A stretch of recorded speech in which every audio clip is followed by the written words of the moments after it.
Hello friends. तो आज हम अपना फर्स्ट प्रोग्राम लिखने जा रहे हैं विजुअल स्टूडियो कोड में।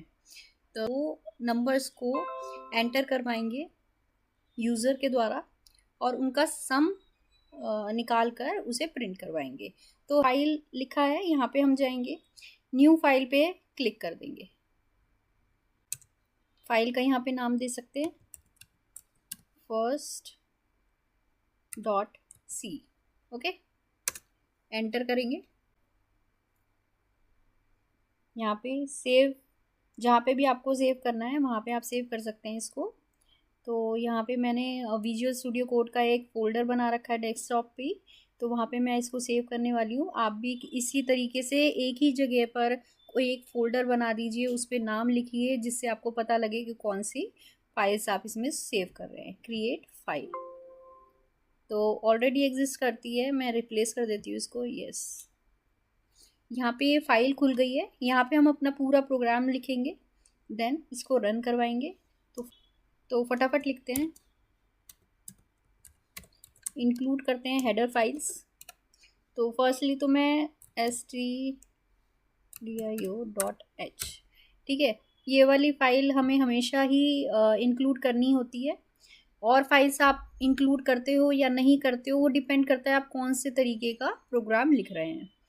तो यहाँ पर फर्स्ट मैं सिर्फ यही इंक्लूड कर रही हूँ और बाद में जैसे जैसे ज़रूरत पड़ेगी मैं दूसरी हेडर फाइल्स भी इंक्लूड करती जाऊँगी। तो यहाँ पे इंट मेन वॉइड भी लिख सकते हैं अगर आपको कुछ भी रिटर्न नहीं करवाना है, ठीक है। तो ये अपने आप आ गया है। यहाँ पे अभी हमें क्या करना है, डिक्लेयर करना पड़ेगा जो जो वेरिएबल हम यूज़ करने वाले हैं। जैसे कि मान लेते हैं नंबर 1, नंबर 2, हम दो नंबर का सम करने वाले हैं तो एक हमें सम भी देना पड़ेगा। ओके, तो ये तीनों हमने वेरिएबल ले लिए हैं। अभी हम क्या करेंगे, एक लाइन प्रिंट करेंगे प्रिंट एफ से, जिसमें हम यूज़र को बोलेंगे, जो भी हमें एज इट इज़ लिखना होता है वो डबल कोट्स में लिखते हैं। तो इसमें हम यूज़र को बोलेंगे कि वो प्लीज़ एंटर करे दो इंटीजर नंबर्स।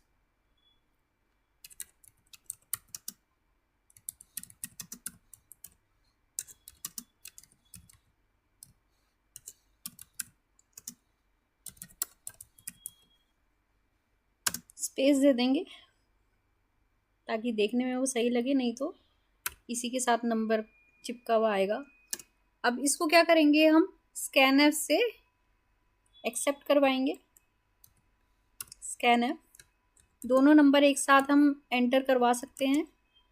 तो इसमें क्या करेंगे हम, क्योंकि हमारा नंबर का डेटा टाइप इंट है तो %d लिखेंगे। फ्लोट होता तो %f लिखते। तो ऐसे हर एक का अलग अलग फॉर्मेट स्पेसिफायर होता है।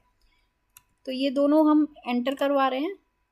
अब जब भी हम स्कैनएफ को यूज़ करते हैं तो हम एंटर किस में करवाते हैं, हम एड्रेस में, उस नंबर के या फिर उस वेरिएबल के एड्रेस में एंटर करवाते हैं। इसलिए हम एंड और वेरिएबल का नाम लिख देंगे। देन दूसरे में भी ऐसे ही करेंगे, कॉमा डालकर num2, ठीक है। तो इससे क्या होगा, जो भी वैल्यू हम प्रिंट करेंगे वो किस में चली जाएगी, एड्रेस में चली जाएगी इस वेरिएबल के। अब हम अपना ऑपरेशन परफॉर्म करते हैं। Sum is equal to num1। तो num1 मतलब कि num1 वेरिएबल में जो वैल्यू स्टोर है वो प्लस होगी किससे, num2 से, और किस में असाइन हो जाएगी, सम में। तो इसमें जैसा कि आपको पता है ये असाइनमेंट के लिए इज इक्वल टू यूज़ होता है, ये इक्वेट करने के लिए यूज़ नहीं होता है। नंबर 1 प्लस नंबर 2 को ऐड किया जाएगा और वो कहाँ पे, उसका रिजल्ट कहाँ पे सेव कर दिया जाएगा, सम के अंदर। अब इसको हम क्या करते हैं, प्रिंट करवा देते हैं। प्रिंट एफ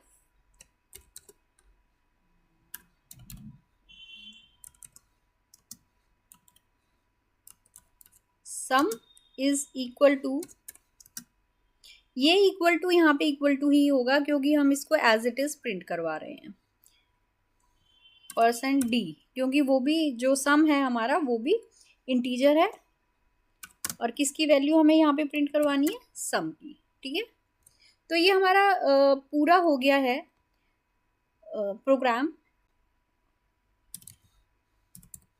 क्योंकि हमने इंट लिखा है रिटर्न टाइप मेन का, तो हमें रिटर्न भी करना पड़ेगा 0। हालांकि हमें कुछ रिटर्न इसमें करना नहीं है। अब इसमें क्या है, हम गेट ch यूज कर सकते हैं। ये किसके लिए होता है, टर्मिनल को रोकने के लिए। मतलब कि जो हमें रिजल्ट दिखाई देगा वो रुका रहे, दिखता रहे हमें। हालांकि इसमें तो वैसे भी दिखता है। ये बेसिकली यूज होता है हमारा टर्बो C++ में। उसमें क्या होता है, स्क्रीन आती है और फटाफट चली जाती है। तो इसलिए हम वहाँ पे गेट ch यूज करते हैं। वैसे इसका यूज क्या होता है, जब तक आप इसको एक करेक्टर नहीं देंगे या फिर कोई भी एक की प्रेस नहीं करेंगे, वो रिजल्ट आपका एंड नहीं करेगा, वहीं पे रुका रहेगा। ठीक है, तो जब भी आप टर्बो C++ में प्रोग्राम को राइट करें तो गेट ch लिखना ज़रूरी हो जाता है। यहाँ पे उतना ज़रूरी नहीं है, लेकिन मैंने फिर भी लिख दिया है। तो गेट ch के लिए जो हेडर फाइल यूज हम करेंगे वो क्या होगी, इंक्लूड, सॉरी स्पेलिंग गलत हो गई, include connew.h।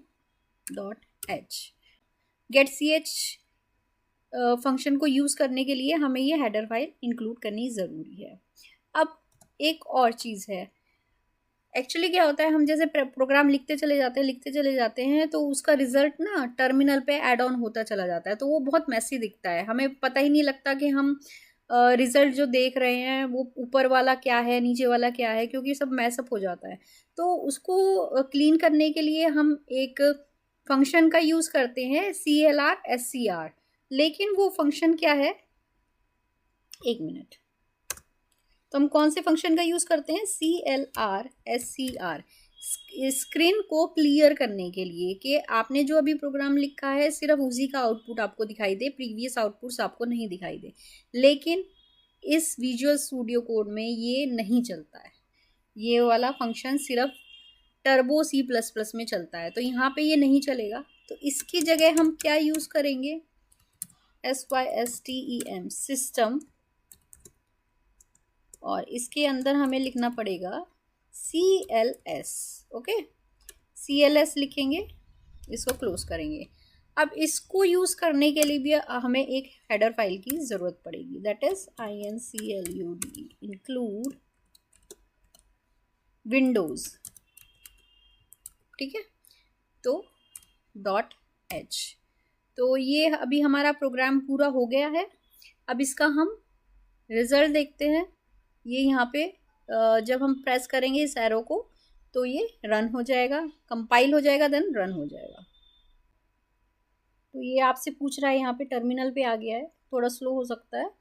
Please enter 2 integer numbers, तो क्लिक करना पड़ेगा पहले 6 देन 7। ओके, अब मैं एंटर प्रेस करने वाली हूँ, तो ये सम दिखा रहा है 13, that is true.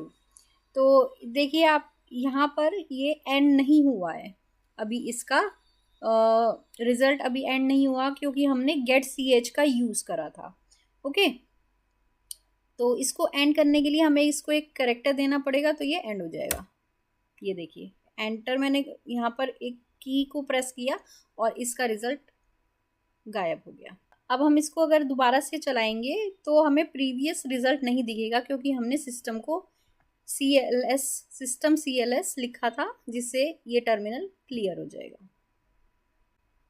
Now see, जब मैंने इसको दोबारा से रन करा है तो इसका टर्मिनल एकदम क्लीन आया है, कोई प्रीवियस इसमें रिजल्ट नहीं आया है।